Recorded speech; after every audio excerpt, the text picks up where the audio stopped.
QUINCE Lu, aka the Amigo Bandito, and I'm here with Vereen TV exclusive. Shit, chilling out here in Orlando. You know, I've been here a couple times. It's like a third home, not a second home, but. Okay. So give us a little background information on yourself, like where you from, born and raised. Alright, so my name is QUINCE LU. It's Spanish for 15, so QUINCE LU, and then my first name is Luis, so that's how I got the name. I'm from Broward County, 954. I moved here when I was like 5 years old from Colombia, so I'm originally from Bogota. I grew up as an immigrant in South Florida, like most people, like that's from from the South. Everything's very diverse. Like I would say that I didn't necessarily grow up like most America that they show on TV.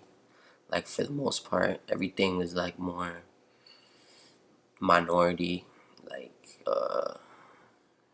driven. Like everybody that you knew was like minorities. White people were pretty much the minority in South Florida. At least for me growing up. Okay. Do you remember coming here? Yeah, like for sure. It's like it's one of the biggest things that I always remember. It pretty much defines me as a person and as an artist. Yeah. Now, what are some of the things you noticed different when you came to America? Like, what are some of the things you noticed? If you remember, like some. Well, like words, stuff. The language. I couldn't speak English, so that was pretty much the reason. Like it stuck so heavily in my head. Because it was like, imagine you 5 years old, like, or like just the way you understand the world, and you're like, you're free and you don't feel like restricted in any way, and then all of a sudden you're like in another place, and then people don't understand you, and you don't know why, and you're just like, and it just gives people kind of like an upper hand on you, so you start to feel like, I don't know. I had like a lot of issues like mentally in terms of like just feeling like enslaved in my head. Yeah, because I was always thinking about what people thought because I didn't know if I was doing shit right or not. I was like, does that sound too Hispanic? Do I sound like, But yeah, it definitely stuck. Now, if you had an opportunity to stay, would you stay? In Colombia? Yeah. I mean, maybe if like. Now, looking back on it, nah. No.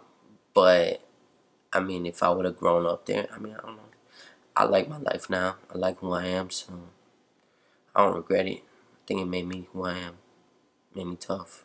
I was always, it's Broward, you feel me? I don't say a city because in Broward, I feel like, or like just in South Florida as a whole, you be moving around your county a lot. So you kind of rep the county more than you do like just one city. Oh, yeah, true. Yeah. Now, when did explaining the meaning behind the name, and when did the music come about? At like what point in your life? So my name QUINCE came about because I play ball, and like I was a freshman. I didn't really understand how to play ball, but I was just like, it's kind of like a bet between like some friends, and they was like, oh, let's go play ball, like, you feel me? I didn't know how to play, but I was like, shit, I'll do it. I don't care. And then like I started doing it, and like I didn't really understand it that much, but I enjoyed it, like the game. And as I started getting it more, I thought it was more fun. And I just like being tough, like like I like the aspect of just like it made me have to be kind of fearless. So I went to play. I didn't really get to pick my number because I was a freshman, and there was no JV team, so it was just varsity. So you feel me? They just gave us like the last number, and for some reason I got the number 15, which like if you play ball, 15 is a popular number. So I'm like, I mean, at the time I didn't even know because I didn't even look at receivers. I just thought about like DBs. So I was thinking like, damn, I want a 20 number, like something in there. I was like, man, I got 15. Like who wears 15? Like a lot of people wear 15 actually, like Brandon Marshall. But I like looked at the number. I was like quince because I like ocho cinco, like the way he did that with his name, and I was like quince. So I was like, my last name is Quintero, so I'm like quince Quintero. Yeah, that's gonna be my rap name, or not, well, not my rap name, my football name. And then I went and I tried to tell everybody like it's quince Quintero, but they was like nah, quince. And then it just became quince or Lu, like some people would call me Lu. So it's just my two nicknames. Okay. And when did music come about? Like at what point in your life you... Music came about when I graduated high school. I went to college at Florida State in Tallahassee. So, like, I moved up there. It was kind of like a culture shock because I was used to, like, South Florida. And then I just had a lot of free time and I wasn't playing sports anymore. I did soccer, football, track. Like, my attitude was like, I need to do some type of sport, and that's the only way I'm really gonna get like anywhere. Just because like I was pretty smart in school, to be honest. Like I took mostly like smart classes, like AP, like. But I was like the kid that was not the best in those classes. You feel me? Like I was always behind from everybody else. But I didn't like taking like regular classes because then I would be like, I can't. Like I need to like challenge myself in some way. But you feel me? I just didn't click with like people in those classes sometimes because they just were like too into school and stuff. And I was just kind of like, I'm just smart. That's it. Like that's how I looked at it. I was like, I'm not gonna dumb myself down for nobody, but I'm also like, I just don't connect with like everybody out here. So I was just chilling, and I didn't, expect to get like scholarships or anything. But I actually did. I ended up getting Bright Futures, so I didn't pay really for college. That's why I got into FSU. And then all the free time, bro, you go over there to Tallahassee, there ain't really shit to do. So besides like either get in trouble or go like drink and shit. So I was like, bro, I need to do something competitive. Like I can't keep smoking weed. So I started rapping. I just made my first freestyle. I heard Futures, You Don't Even Know It, like at the time.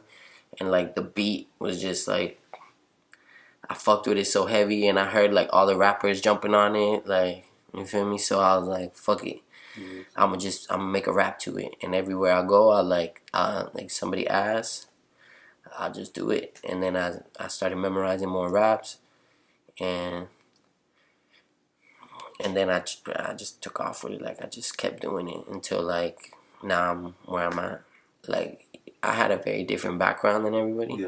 So at first I was like, who the fuck wants to talk about like coming from like an illegal immigrant like background?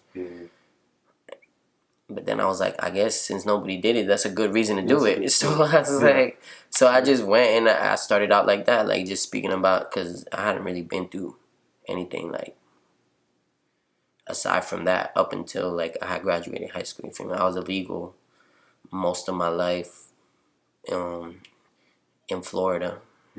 Like I didn't even know it until I was 15, ironically. Like until I was 15, because I wanted to go get a job and get a car. And I was like, and my mom was like, yo, you don't have like papers. So I was like, oh, I'm not illegal, by the way, anymore. But I'm saying at the time, yeah, don't deport me. But yeah, at the time I was just like, and so I guess maybe that's kind of like really what gave me like the inspiration to rap and say like, that'll be my thing. Like I'll be this like alien rapper, like undocumented kid that just came in and started rapping. And that's how it started, really. Okay. So what was that feeling like as a kid, like as a 15-year-old kid, you trying to get a job in a car and your mom just like shattered, just like... I mean, that's why I said it was discouraging, because I didn't necessarily grow up like street or some shit like that. I'm not gonna be like, you feel me? It's just being real. Like I just grew up in an immigrant household. Like my parents were just Hispanic as fuck. Like so I wasn't like, I couldn't really assimilate with like I don't want to just say white culture, but just American culture in terms of like people that just were raised here. But it like, and I also wasn't street, so I was just kind of like in between. I really just I was really going with like my parents for a long time to their jobs. Like as a little kid, like they just taking me and my brother. But then once I hit 15 and I started playing sports and shit, I mean, my mom had gotten, because they start pulling you over just because you don't have papers. Like after a certain year, like at some point, they just started being able to like, they stopped renewing like people's papers and or licenses. Because before you didn't need papers to have a license, you just go. So they stopped renewing it. So my mom couldn't drive anymore without her getting pulled over. And they gave her like 2 warnings. They're like, you get pulled over again, you're going to jail. She goes to jail. You know, they're going to check and they're going to deport her. So she's just like, I can't drive anymore. Like my shit is suspended and it's like they're pulling me over just because they can run the tags. And you feel me? I mean, I don't know. I like to think that sometimes they like stereotype and they just look and they see the car and they're like, so they start looking. But my mom was just basically like, look, I can't anymore. So you start driving, it doesn't matter. So I drove anyway. That's why, like I guess, I mean, I'll speak about it later, but I pretty much grew up illegally my whole life. You feel me? Wow. Like in some way, just for being here, I was already like doing something illegal. So I kind of got numb to the idea of things being illegal. I just always have good morals and just, I'm not a person that's going to do like just wrong shit. But like the idea of like, oh, that's illegal, like, shit don't even matter to me. Because I'm like, bro, I used to just be illegal. So, but it was, it sucked, bro, because I didn't have no money. I couldn't get a job and shit, so, and like I wasn't trying to, you feel me, I wasn't going to go do the most because I didn't want to go get deported and get my whole family deported. So I was like, so I just left. Like it was just weird, you know. I really wasn't my full self. I felt like sometimes it was always something limiting me, whether it was like language or then like just being, you know, that I didn't have like as much money as everybody else. But the thing is, my dad is like amigo, like you know, not in that sense, but like, you know, he's a hustler. So, or really my mom's, like seeing my mom's just hustle, like I just was like, I'm never gonna ask them for shit. I'm not gonna make their life harder. Like it's already hard enough probably because they don't even speak English. So like I always want to shit myself. Like I'll get, like I'm not gonna ask you for nothing. I don't need to make your life harder, so I'll do it myself. Like I'll go get it myself. Lounge, like it didn't matter. I just, to me it was like, I'm gonna be a rapper, so I gotta be able to rap no matter where I go. I don't care who the audience is, like as long as I'm saying my truth, like who's gonna check me? You feel me? If you're being real, like you can't come up to me and be like, man, you lying, you're not an immigrant. What? Right, you feel me? So I just started, it was kind of hard because people would like overlook me. They look at me and they'd be like, are you gonna sing? Because they like, I mean, you don't look like you're going, well, I look different. I didn't have tattoos yet. I didn't, you know, because I get nervous and shit, but once I started performing, I was just like, I mean, you gotta leave it all out there, right? So they got the message and they were like, no, you speaking from the heart, like I respect it. So, and then once I overcame that, it's now it's more like just that I don't give a fuck attitude. Like, you've been through a lot. Like, I've been through a lot of different, like, scenarios where I was really supposed to just fall on my face hard as shit. And somehow, like, just miracles. Like, that's all I can say, miracles. Like, shit where, picture you at King of Diamonds nightclub, right? This really happened. And some promoter, you know, them janky promoters are like, yeah, come out, like all these artists do this shit, like you pay $300, we gonna have the strippers dancing your song, the song gonna play, and you get priority. But they got this list of, you know, they get all these artists and they get like 100 artists, and if you're not one of the ones that paid, you gonna sit there till like 5 o'clock. So I'm young, I didn't know, I'm thinking like King of Diamonds, yo, like Rick Ross talks about it in the song, right? That's got to be the spot.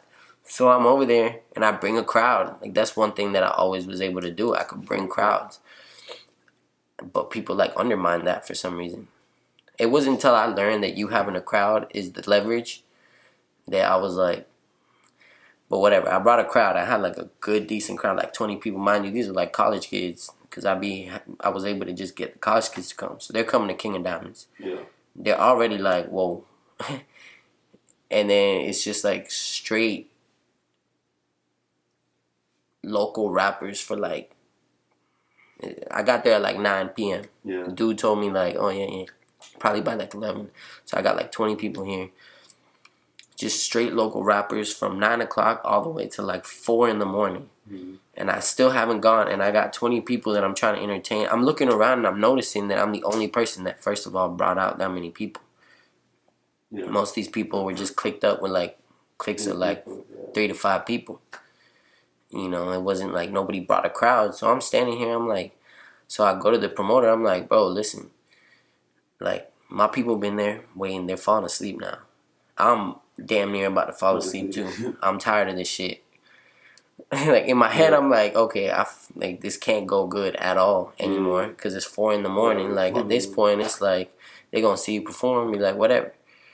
You know, was that worth it? I'm like, nah, like, cause like the same way the promoter was like, yo, you can pay $300, do this, all this extra shit. I was like, man, I'll take those $300 and make sure that the people that come out to come see me have a good time. Yeah. Because then they'll want to come see me more, right? And they'll remember me. So, but I done ran out of money by this point. Yeah. Like it's already 4 in the morning. I'm like, damn, one bottle of rosé costs like $200. Yeah. So I'm like, done. I'm like, bro, what the fuck? So I'm just like, look, I'm just gonna perform anyways. Like, just let me go. Dude's like, you still got like 4 or 5 people ahead of you. I'm like, look, man, I'll give you some cash. He's like, all right, give me 25, and I'll let you go. You can only do 1 song though. I was like, all right, whatever. Here you go. No, mind you, I don't have the cash. I gotta go to the ATM, go get the cash. So I go to the ATM, come back, like, cause there's not an ATM there for some reason. So I gotta go, leave, come back. My boy Joe from Orlando to come like perform with me, and like they're doing all this shit. So he's just like, bro, when are you gonna go? And all the people are there falling asleep. Yeah. So I'm like, bro, this is. But I was like, man, fuck it, yo, we're going next. Like, this is the type of like crowd that I've always brought, and it's just like a crowd that like, even though shit could be how it is, like when it was like time, they turn up, like, because that's my energy. Like when it's time to go, like I'm full fledged. You feel me? I'm going all in. So I was like, all right, it's time to go on stage. Like, let's go. And I was like, y'all could come with me. Some of y'all could stay there. Like, we just gonna turn this bitch up. I don't care that it's 4 in the morning. Yeah. It's not as packed as it was, but it's still people here because it's a strip club. You know, I don't give a fuck if the strippers is dancing to my shit or not. Like, like we just gonna turn it up. But I swear to you, like movie shit, I go up and I do the thing, and the whole fucking club goes crazy. Yeah. Like crazy. Like, and I'm just like, you feel me? And like all of a sudden the DJ is like, yo, run it back, do another song. He's like, hey, who are you? I'm like, bro, in my head, I'm like, bro, you was just giving me the hardest time in the world. You got me here till 4 in the morning. You expect me to fuck with you? But I was like, whatever.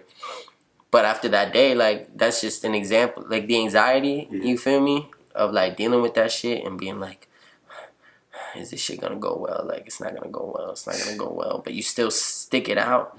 So that's why I said, like, I've been in those situations a lot. To where, like, now I don't even get nervous. I mean, I still get, like, anxious, but it's not. Now I have, like, a confidence. Just because I'm like, man, it's just, shit done gone so wrong so many times, and somehow it comes out right that I don't even trip. And you recently lost a close friend? Yeah. Want to speak on it? Earlier this year. So when I started rapping in Tallahassee, it was a couple, like, artists that I met that day when I went to go rap for the first time in, like, the local scene. And it was my boy Jay Philly and Dizzy. DarkSide. So he was just this Wiz Khalifa looking ass dude that like always had a joint. He was always smoking, and he just had like this charisma. And like I just met him and I liked his energy. he reminded me of myself, and like ever since we just became like really close friends in like the whole rap thing. And then we kind of made a group. We were called the Indies in Tallahassee. It was us three and then my friend Bobby, and then we like made it bigger, and then it was like my boy AP, and then Trap, and then LK, and then like now it's like 7 people in Tallahassee. And then while I was doing that, I had like another group of people that I would like fuck with when I would travel from like South Florida to Tallahassee. So it was people that lived in Orlando, that lived in Broward. So we called each other like OTM because I was always on the move, coming up and down. So it was like OTM and then the Indies. So then one day I started touring us, because you feel me, I was like, well, I'm not gonna wait till somebody tours us. So I started booking my own tours. Like I would rent the venues, do whatever. So I told all of them, I'm like, to save costs, I'd be like, yo, we could all work together and just make a big ass group. And I'm gonna introduce everybody, and I just kind of like got everybody together in some way, and we all clicked. Like everybody just fucked with each other. Like on the music tip, everybody was like, everybody came from different backgrounds. Some people more from like a street background, some on more like maybe like college rap. It was just like a different, but everybody had their own style. And I was just like, we just gonna rap and we gonna do this and we gonna save money, because we could all put like a little bit and make a lot. And it became OTM X Indies, which is like the shirt. And then that's our logo, because we just wear the mask. Like you don't need to know who's who. You just gotta fuck with the gang. And then that was kind of long, so we were like, you know what? How about we just do OXI, OxiGang, and that's how OxiGang came about.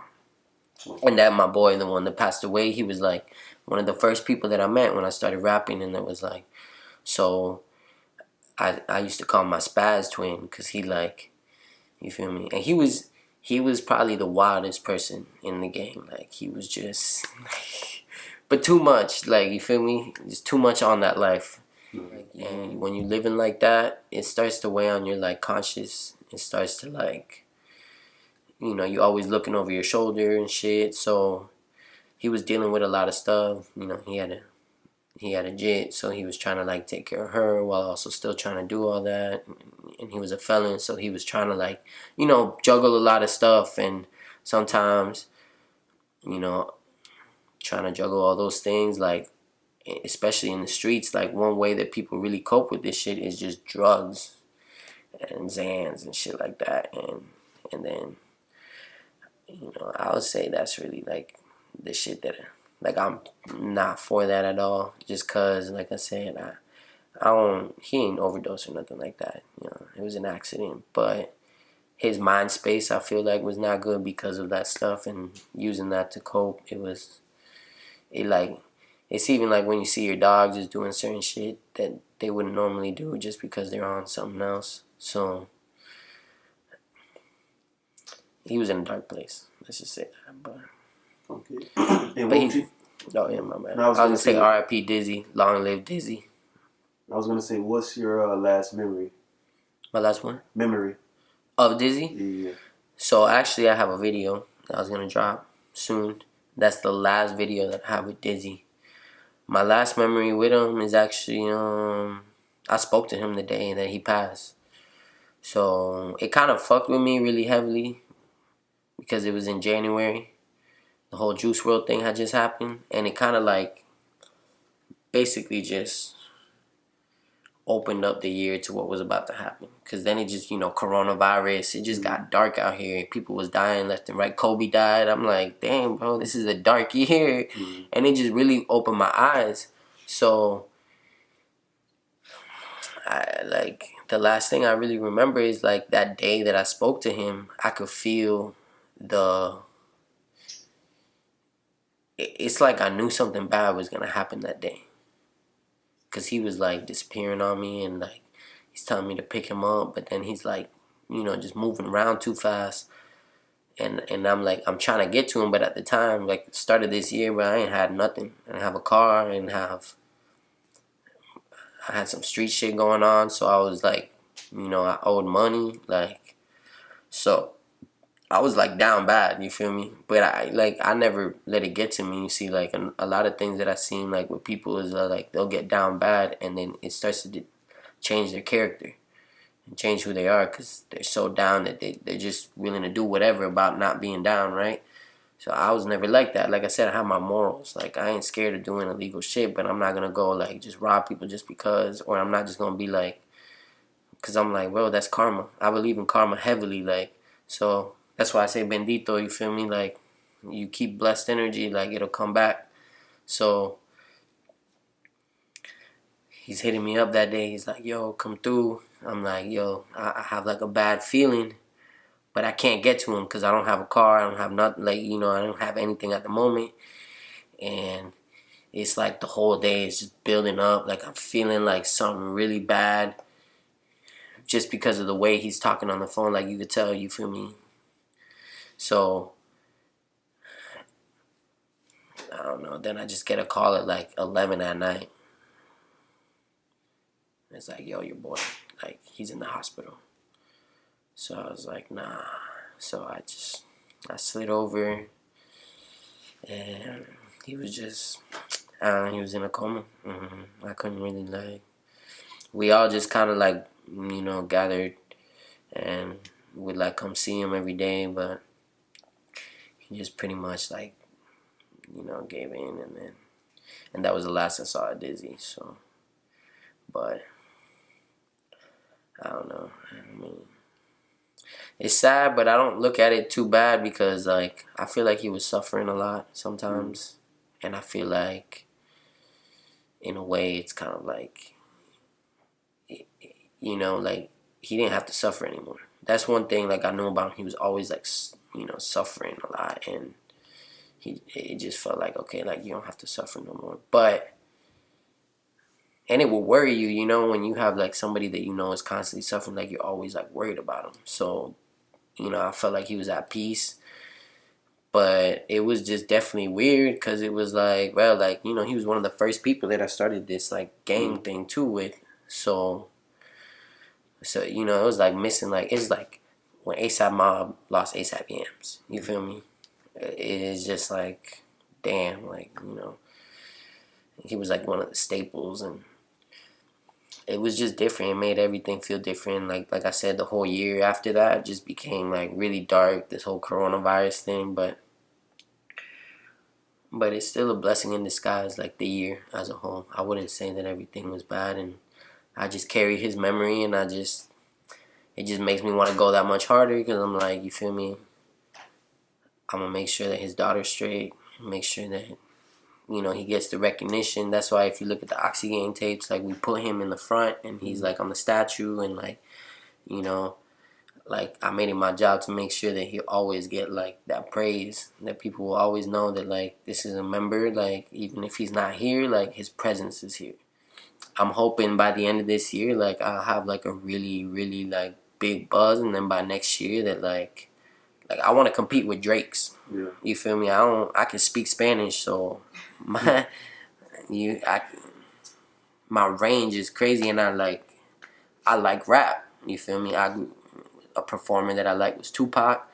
So like I take the craft seriously. I take like being up there and being a rapper, like really talking to people. That's like the biggest thing. So yeah, that's where the whole bandana thing comes from. Like Tupac, yeah. But it's really like a halo, cause like I say, I'm amigo bendito. Like I play into like the Catholicism a lot, like because of my background. I'm not like super religious, but I am, you know, spiritual, and like, but you know, it's just kind of like it's my halo. You feel me? Moving around with me, and I mean, I don't know. We'll see where it takes us. I mean, you'll probably see me somewhere else, like bigger on the TV. Hopefully, you there too. Yeah, you feel me? I promote all independent hustles. That's what's up. So, anything else you want to get off your chest before we close it out? Yes, 15 G's is out right now. That's the EP. It's going crazy. It's on my recent. It's just like a little 5-track project. We've been, you know, we're already at over 100,000 plays on Spotify. Like I said, all independent. So, you know, we're climbing. We got some big looks coming our way. Y'all just keep streaming it, you know. Yeah, bro, just keep turning up on QUINCE LU. Don't stop. And shout out to Florida, all of Florida. Shout out to OxiGang. Shout out to my homegirl Nikki. I don't have her hat, but I was gonna, promote her too. Like, shout out to all my people out there that's doing their shit independently, that's pushing their own brand, that's pushing their own dreams. Whatever you gotta do, without losing yourself, do what it takes. Don't let nobody tell you can't. Don't make anybody make you believe that you're not capable of what you want to do, because most of the time they're scared to do what they want to do. So be you, be unapologetically you, and get the bag.